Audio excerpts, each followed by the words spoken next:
चलो तो हम लोग चैप्टर 4 के पेज नंबर 71 पे जो थिंक एंड रिफ्लेक्ट क्वेश्चन है उसको डिस्कस यहाँ करेंगे, ठीक है। तो देखो क्वेश्चन कहा जा रहा है कि what can you say about A and B if A plus B का जो होल स्क्वायर है वो छोटा आएगा A square plus B square से। तो जब ये सिचुएशन बनेगा तो ए बी का वैल्यू क्या होगा, और जब ए प्लस बी का होल स्क्वायर बड़ा होगा A square plus B square से, तब ए बी कैसा होगा उसके बारे में बताना है, ठीक है। अब ये भी बताना है उसके बाद कि ए प्लस बी का होल स्क्वायर कब इक्वल होगा A square plus B square के। ये तीन केसेस हमको डिस्कस करना है, ठीक है। उसके लिए थोड़ा सा नीचे में हिंट दिया हुआ है, did you observe that A plus B का होल स्क्वायर जो है and A square plus B square both are positive, मतलब ये दोनों पॉजिटिव हो रहा है, ठीक है। मतलब क्या ये दोनों सेम है, करने का मतलब क्या है कि ये भी पॉजिटिव है ये भी पॉजिटिव है, ठीक है। ये जो आउटपुट आएगा ये पूरा आउटपुट आएगा, इसको सॉल्व करने में तो हमेशा एक पॉजिटिव नंबर आएगा और इसको भी सॉल्व करने में हमेशा एक पॉजिटिव नंबर आएगा, ठीक है। ये कर रहा है यहाँ पे what term will decide which is larger, मतलब कौन सा टर्म डिसाइड करेगा कि कौन इन दोनों में बड़ा है या छोटा है जो भी है, ठीक है। Use the expansion of A plus B का होल स्क्वायर टू डिसाइड, तो हमको क्या करना है कि एक्सपेंशन का यूज करना है इस ए प्लस बी के होल स्क्वायर का कि कौन सा बड़ा होगा कौन सा छोटा होगा उसको डिसाइड करेंगे। तो चलो सॉल्यूशन की तरफ बढ़ते हैं, उससे पहले थोड़ा सा डिस्कशन करते हैं। पहले तो यहाँ इनइक्वालिटी दिया हुआ उसको समझते। देखो अगर मान लो यहाँ 5 लिखा हुआ है और यहाँ 2 लिखा हुआ है, तो हमको क्या पता है कि अगर यहाँ पे 5 बड़ा है 2 से, ये बात पता है ना। लेकिन अगर हम इसमें किसी भी नेगेटिव नंबर से दोनों साइड मल्टीप्लाई करते हैं तो क्या होगा कि ये जो साइन होगा चेंज होगा। मान लो इसमें -2 से मल्टीप्लाई कर देते हैं, जैसे -2 से मल्टीप्लाई किया इस साइड तो ये 5 आया, और ये -2 से मल्टीप्लाई किया तो ये 2 आया। ये 2 से 2 को मल्टीप्लाई करेंगे तो यहाँ जाएगा, देखो क्या आएगा, यहाँ -10 आएगा और यहाँ -4 आएगा, ठीक है। अब -4 बड़ा है ना, -10 तो बड़ा नहीं है, -10 छोटा है। नंबर लाइन पे देखोगे तो -4 कहाँ आ रहा है, -4 यहाँ कहीं होगा तो -10 कहीं होगा, और जो इस साइड में पड़ेगा जो पहले पड़ेगा इस साइड में वो बड़ा होगा, ठीक है। तो -4 बड़ा, तो साइन देखो क्या था, साइन चेंज होगा। अगर मल्टीप्लाई करोगे निगेटिव नंबर से किसी भी इनइक्वालिटी के दोनों साइड तो साइन क्या होगा, रिवर्स हो जाता है, ठीक है। अगर मल्टीप्लाई का भाई डिवाइड होता है, अगर डिवाइड भी किसी नंबर से कर दोगे तो साइन क्या होगा, चेंज होगा। अब देखो इसी नंबर को हम डिवाइड करते हैं, किससे करते हैं, 2 से डिवाइड कर देते हैं, -2 से डिवाइड करते हैं, -2 से डिवाइड किया था और -2 से डिवाइड किया था। देखो क्या होगा, ये कटा, यहाँ आया 5, ये कटा, ये 2, ये कटा तो आ गया 2। अब देखो ये इधर का साइन था, देखो ये इधर का हो गया। तो मतलब क्या है, अभी आप इस क्लास में बस इतना सीखो कि अगर इनइक्वालिटी कहीं दिया हुआ है ऐसा साइन, ठीक है, तो दोनों साइड अगर माइनस से मल्टीप्लाई करोगे या माइनस से डिवाइड करोगे दोनों साइड में तो इनइक्वालिटी की साइन चेंज होती है। लेकिन अगर किसी सेम नंबर से, अगर यहाँ लिखा है 5 और यहाँ लिखा है 2 और ये 5 बड़ा, अब सेम नंबर से प्लस करोगे, +1 इधर कर दो +1 इधर कर दो, या सेम नंबर से माइनस कर दो तो भी इनइक्वालिटी पे कोई असर नहीं पड़ता। जैसे अब 6 है, इसमें हम -4 कर दे रहे हैं, ठीक है, और यहाँ भी 3 में -4 कर दे रहे हैं, तो ये देखो ये 2 आ रहा है और ये -1 आ रहा है, लेकिन कोई फर्क पड़ रहा है, कोई नहीं फर्क पड़ रहा है ना, बड़ा बड़ा पहले से।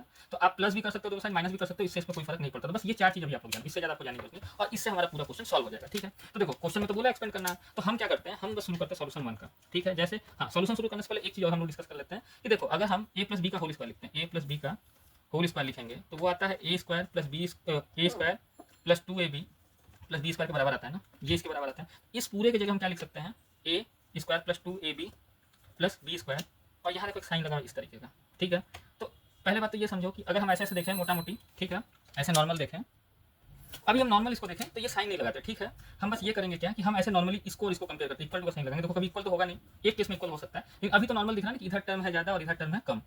तो अगर नॉर्मल इंट्यूशन से देखोगे तो भाई ये इसके बराबर है, ये इसके बराबर और ये ज़्यादा है, तो ये हमेशा बढ़ाना चाहिए, तो कुछ ऐसा होना चाहिए। लेकिन ये तो बोल रहा है कि ऐसा भी आ सकता है। तो देखो पहले हम लोग देख लेते हैं कि ऐसा सच में होता है क्या। हम 2 नंबर उठाते हैं, जैसे मान लो इसको देखो, हम यहाँ ए प्लस बी का होल स्क्वायर ले रहे हैं और ये ले रहे हैं A square plus B square, ठीक है।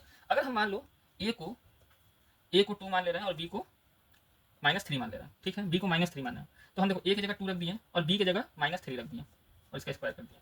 और क्या किया, ए की जगह 2 का स्क्वायर लिखें, बी की जगह -3 का स्क्वायर लिख दिया। देखो क्या हो रहा है, हम इसको सॉल्व करेंगे तो 2 -3 का स्क्वायर आ रहा है और ये आ रहा है 4 + 9। अब इसको सॉल्व करोगे तो -1 का स्क्वायर आ रहा है और ये आ रहा है 13 और ये आ रहा है 1। तो देखो ये बड़ा आ गया ना, देखो ऐसा हो रहा है। अगर हम इसको देखें तो 1 लेस देन 13 है, 13 बड़ा है 1 छोटा है। तो ऐसा केस आ रहा है जब हम एक माइनस लिए हैं प्लस लिए हैं तो ऐसा सिचुएशन राइज हो रहा है, मतलब ऐसा हो सकता है, मतलब ये चीज़ हो रही है कि इधर का छोटा आ रहा है इधर का बड़ा आ रहा है। एक सिचुएशन और लेके चलते हैं, अगर हमारे पास ए स्क्वायर प्लस बी, ए प्लस बी का होल स्क्वायर दिया, ये पूरा ए प्लस बी का होल स्क्वायर है, ठीक है। और देखो ये बड़ा भी आ सकता है A square plus B square. अगर हम ए की वैल्यू 1 लेंगे और इसकी वैल्यू 2 लेंगे, ठीक है, देखो ये समझाने के लिए, सॉल्यूशन तो मैं तुरंत कर दूंगा। और अब देखना क्या होगा, अगर मैंने इसको ए को 1 लिया बी को 2 लिया तो यहाँ 1 का स्क्वायर रखो प्लस 2 का स्क्वायर रखो, ठीक है। इसको सॉल्व करोगे तो आपको मिलेगा 1 का स्क्वायर, ये 3 का स्क्वायर आ जाएगा, ठीक है। और ये 1 का स्क्वायर करो और 2 का स्क्वायर आ जाए तो 1 का स्क्वायर प्लस 4 का स्क्वायर, ये आ जाएगा आपका 5। 2 का स्क्वायर करोगे तो 4 आएगा, 1 का स्क्वायर करोगे तो 1 आएगा, और ये 3 का स्क्वायर करोगे तो ये आ रहा है 9। अब देखो यहाँ ये बढ़ा रहा है, तो दोनों हमने क्या लिया, ए भी पॉजिटिव बी भी पॉजिटिव, तो हमारा क्या रहा है, ये बढ़ा रहा है ये छोटा रहा है, ऐसा भी कुछ हो रहा है, ठीक है। मतलब ये चीज़ें पॉसिबल है। और देखो एक चीज़ और देखते हैं, अगर हम ए की वैल्यू 0 ले लेते हैं, अगर मान लो ए बी की वैल्यू 3 लेते हैं, ए की वैल्यू 0 ले लेते हैं, ठीक है, बी की वैल्यू 3 लेते हैं, ए की वैल्यू 0 ले लेते हैं, तो देखो क्या हो रहा है यहाँ पे ये हो रहा है हमारे साथ। अब देखो ए की वैल्यू 0 लिया, बी की वैल्यू 3 लिया, तो यहाँ से एक चीज़ क्लियर है, बहुत क्लियर कट है। अब देखो ए की वैल्यू 0 ले लिए और बी की वैल्यू 3 ले ली और इसका स्क्वायर कर दिया, और ये देखो a की वैल्यू 0 का स्क्वायर किया प्लस b की वैल्यू 3 का स्क्वायर किया, तो देखो क्या आ रहा है, ये 3 का स्क्वायर आ रहा है, यहाँ भी 3 का स्क्वायर आ रहा है, मतलब ऐसे केस में क्या हो रहा है, ये 9 इक्वल टू 9 आ रहा है, तो मतलब ऐसे केस में क्या आ रहा है, इक्वल आ रहा है। तो ये देखो, ये हम थोड़ा सा विजुलाइज कर रहे हैं, तो हमको कुछ कुछ पता चल रहा है कि जीरो रखेंगे तो ये जाएगा, लेकिन ये ना पुट करके रखा जा रहा है, जनरल हमने नहीं निकाल के दिखाया कि जनरली कैसे इसको प्रेजेंट करते कि ऐसा होता है। तो अब देखो मैथमेटिकल वे में इसको कैसे प्रूफ किया जाता है कि हमेशा ऐसा होगा, तो उसके लिए हम देखो क्या करेंगे, तो सोल्यूशन पहला करते हैं। देखो ये तीनों चीज तो पॉसिबल है, कब कब पॉसिबल है वो भी मेरे को दिख रहा है, लेकिन अब उसको और जनरल फॉर्म में लिखते हैं कि मैथमेटिकल टर्म में उसको कैसे प्रूफ करेंगे कि वो है कि नहीं है। ठीक है, ऐसा पॉसिबल होगा तो ए बी की उस समय क्या वैल्यू होगी, ठीक है, कब कब होगा, तो उसके लिए क्या करेंगे, तो देखो हम सोल्यूशन करते हैं। हमारे पास दिया हुआ है कि A square plus B square बोला गया है, और ये कंडीशन दिया हुआ है, ये हमारे पास दिया हुआ है। अब बोला क्या है कि हमको ए बी के बारे में हम क्या कहेंगे जब ये कंडीशन होगा, ये कंडीशन पहले से दिया कि ऐसा कंडीशन होगा, अगर ऐसा कंडीशन है तो उस समय ए बी की वैल्यू क्या होगी। ये बोल रहा है कि ए प्लस बी का होल स्क्वायर हमेशा कम होगा A square plus B square से, ठीक है, पूरी तरीके से कम होगा, मतलब ये वैल्यू पूरा कम होगा इससे। तो उस समय ए बी की वैल्यू क्या होगी, तो हम कुछ नहीं करेंगे, नॉर्मली सॉल्व करेंगे, पहले इसको एक्सपेंड कर दो, A square plus 2ab plus B square से, इसको ऐसे लिख सकते हैं, और ये A square plus B square आ रहा है, ये बात क्लियर है, ठीक है, ये पहले वाले का सोल्यूशन है, ठीक है। तो अब देखो, अब क्या करेंगे, दोनों साइड ए स्क्वायर से प्लस करेंगे तो इनइक्वालिटी में कोई फर्क नहीं, माइनस करेंगे, ए स्क्वायर से इधर भी माइनस किया, ए स्क्वायर से यहाँ भी माइनस किया, ठीक है, ये कट गया, ये कट गया, तो हमारे पास क्या बचा, ये कट गया और ये भी कट गया, तो हमारे पास ये बचा प्लस 2ab। अब हम क्या करेंगे, इधर बी स्क्वायर इधर भी बी स्क्वायर, तो माइनस बी स्क्वायर से इधर भी मल्टीप्लाई कर माइनस करते हैं, माइनस बी स्क्वायर से यहाँ भी करते हैं, तो ये भी कट गया, यहाँ बचेगा 0 और यहाँ बचेगा ये भी कट गया, तो यहाँ बचा 2ab। तो हम यहाँ अब यहाँ क्या हुआ कि हम जब इसको सॉल्व किए तो हमारे पास क्या बचा, यहाँ पे 2ab बचा, और ये इधर साइड में 0 बचा, तो हमको क्या मिल रहा है कि 2ab क्या है, वो लेस देन 0 है। ये बात क्लियर आ गया कि हमको, देखो आप स्टेप बाय स्टेप करते जाना, ठीक है, मैंने आपको समझाते समझाते बता दिया, ठीक है। तो आप वो वाला पहले लाइन लिखना जो मैंने एक्सप्लेन किया था, और दूसरी लाइन में ये लिख देना, ये चीज़ें क्लियर है। तो हमको मिला 2ab लेस देन 0। अब 2 से दोनों साइड डिवाइड कर दो, माइनस से नहीं डिवाइड कर रहा है, समझ रहे हो, माइनस से डिवाइड नहीं कर रहा है, पॉजिटिव से डिवाइड कर रहा है, इसलिए साइन चेंज नहीं होगा। तो 2 से दोनों साइड डिवाइड करेंगे तो 0/2 0 आएगा, और इसको डिवाइड करोगे तो ये 2 आएगा, तो ए बी की वैल्यू लेस देन 0 आएगी। ये बात क्लियर है, तो हमको ये मिल गया। अब ये बताओ, अब देखो इसको करते हैं मैथमेटिकल लॉजिक यहाँ लगाना, ए और बी की वैल्यू लेस देन 0 कब होगी, ए इंटू बी की वैल्यू लेस देन 0 कब। अब देखो ए और बी की वैल्यू कब 0 होगी, अगर 1 ए इक्वल टू 1 रखो और बी इक्वल टू 1 रखो, तो ये तो 1 आ जाएगा, लेस देन 0 है, 1 लेस देन 0 नहीं, ऐसा नहीं। लेकिन ए की वैल्यू माइनस रखो, माइनस ए रखो, माइनस रखो, और बी की वैल्यू आप क्या रखो, बी की वैल्यू आप 1 रखो। तो अगर इन दोनों का मल्टीप्लाई करोगे तो -1 आएगा, तो वो -1 क्या है, 0 से छोटा है ना, मतलब अगर ए माइनस हुआ और बी पॉजिटिव हुआ तो भी ट्रू है। अगर मान लो अगर ए इक्वल टू 1 और बी इक्वल टू माइनस है, ठीक है, बी इक्वल टू माइनस, इन दोनों का मल्टीप्लाई करोगे तो भी निगेटिव आएगा। लेकिन अगर ये भी माइनस हो गया, ए भी माइनस हो गया और बी भी माइनस हो गया, तो ये तो इंटू +1 हो जाता है ना। तो हमको यहाँ से क्या निकल के आ रहा है कि अगर ए माइनस हुआ, ए निगेटिव हुआ, ठीक है, और बी पॉजिटिव हुआ, ठीक है, तो हमको आंसर मिलेगा। अगर बी पॉजिटिव हुआ, ए निगेटिव हुआ, तो भी आंसर मिलेगा।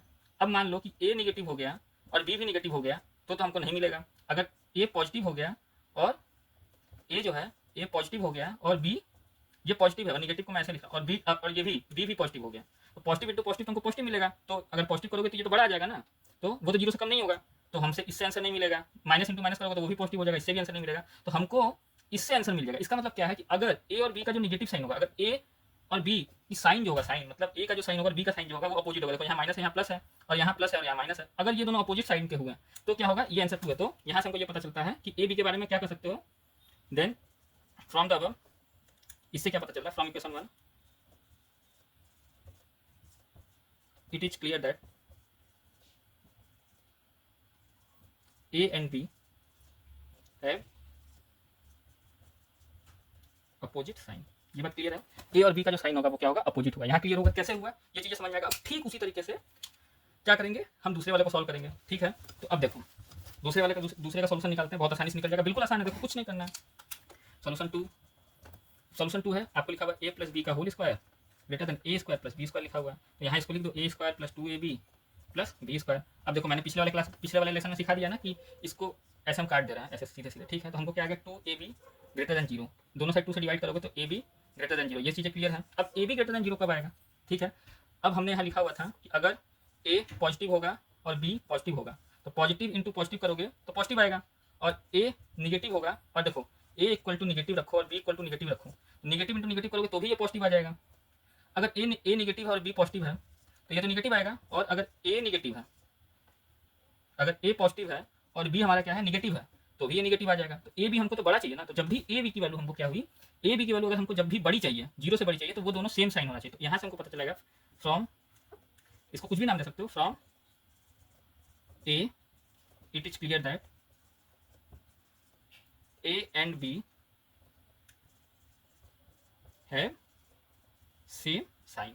तो देखो यहाँ से ये भी पता चल गया, अगर हम a प्लस बी लिखा था होल स्क्वायर का और ये आ रहा था, छोटा आ रहा था a plus A square plus B square से, तो ये छोटा कब आ रहा था, जब मैंने क्या किया था, b का साइन एक निगेटिव लिया था, तो a था पॉजिटिव और b था निगेटिव, तो हमको क्या मिला था, ये छोटा मिला था। या फिर a निगेटिव ले लो, a 3 लेते और b 2 ले लेते तो भी ये छोटा आता, उस केस में ये हमेशा बड़ा था। अगर इसको भी -5 ले लो और इसको भी -5 ले लो, दोनों को -5 स्क्वायर करोगे तो देखना ये बड़ा आएगा, उस केस में ये बड़ा आएगा। और इनको दोनों को पॉजिटिव भी ले लोगे तो भी ये बड़ा आएगा। तो ये आ गया जनरल केस, ठीक है, ये आ गया जनरल केस। ये बात क्लियर है, अब ये चीज़ें समझ में आ रही हैं। अब तीसरा क्वेश्चन करते हैं, तीसरा क्वेश्चन को सॉल्व करते हैं।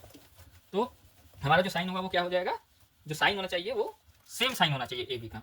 अब तीसरा क्वेश्चन हमारा क्या है उसको देखते हैं। तीसरा क्वेश्चन हमारा क्या बोला, when will be A square plus B square equal to A square plus B square. अब बोला कि ए स्क्वायर प्लस बी का होल स्क्वायर बराबर होगा A square plus A plus B का होल स्क्वायर बराबर होगा A square plus B square के, ठीक है। व्हेन विल कब होगा, ये दोनों बराबर कब होगा, हम इसको खोल देते हैं।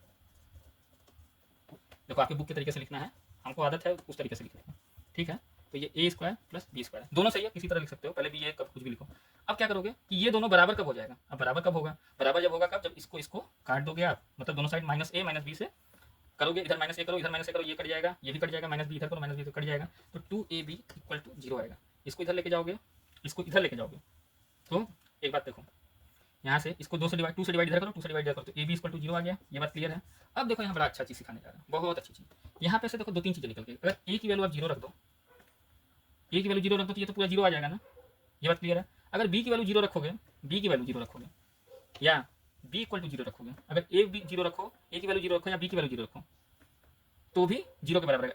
a की वैल्यू 0 रखो तो 0 इंटू b इक्वल टू 0 आएगा, मतलब ये दोनों सेटिस्फाई करें, तो a की वैल्यू 0 रखोगे तो भी आंसर आएगा। अगर b की वैल्यू 0 रखोगे तो भी 0 आंसर आएगा। अब ये तो a b दोनों को साथ साथ भी 0 रखोगे तो भी 0 आंसर आएगा, बात ठीक है। तो देखो क्या होगा, हमारे पास ऐसा लिखा हुआ a प्लस बी के बारे में बोला है कि अब क्या, इसमें तो a b के बारे में बस बोला है कब इक्वल होगा, तो a square plus B square कब इक्वल होगा। आप देखे थे ना, मैंने इसको b मान को 0 मान लिया था, b को 0 मान लिया था, तो हमको क्या मिला था कि ये वाला और ये वाला बराबर, अगर b को 0 मान लो तो भी ये बराबर आएगा, a को 0 मान लो तो भी ये बराबर आएगा, ठीक है। अब इन दोनों को, अब देखो इसको 0 मान लो, इसको कोई नंबर मान लो तो भी तो बराबर आएगा, इसको 0 मान लो, इसको कोई नंबर मान लो तो भी ये बराबर आएगा। मतलब मान लो कि a को 0 मान लिए और b को 1 मान लिया, a को 0 माने b को 1 माने तो 1 का स्क्वायर यहाँ होगा, 0 मानो b मानो तो दोनों बराबर आएगा, या फिर इसको 1 मान लो, इसको 0 मान लो तो भी बराबर आएगा, ठीक है। और देखो जब 0 और 0 इसको भी रख लोगे, 0 और 0 इसको भी रख लोगे, तो कोई नंबर ही नहीं लिए तो फिर हम कैलकुलेट क्या करेंगे, तो हम उस वाले केस को छोड़ दें। लेकिन अगर यहाँ भी a की वैल्यू भी 0 हो, b की वैल्यू भी साथ साथ 0 हो, तो भी हमारा क्या होगा, वो आंसर 0 ही आएगा। लेकिन उसको कंसीडर करना नहीं, वो ट्रिवियल केस होता है, मतलब वो होता ही है। अगर दोनों साइड 0 ले लो तो 0 ही आएगा, सीधी सीधी बात है। तो हम क्या लिखेंगे कि इफ a इक्वल टू 0 और b इक्वल टू 0 देन,